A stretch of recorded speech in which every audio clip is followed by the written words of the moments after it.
Let's consider our city budget that brings in over 200 million a year, but we only are able to add a million in reserve. Why? Because you look at our city expenses, they keep going up every year. We're able to brag that we're bringing in more revenue every year. But what does that matter when your expenses keep going up every year? Only leaving a little money in reserve.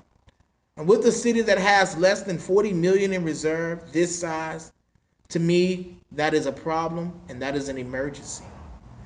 If one major catastrophe, one major disaster hits this city, that can nearly wipe out everything we have in reserve.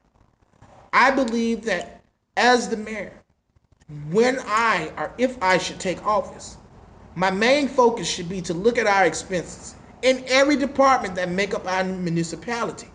See how we can make cuts, see how we can extend other areas to cover other areas where we can then put that money back in reserve.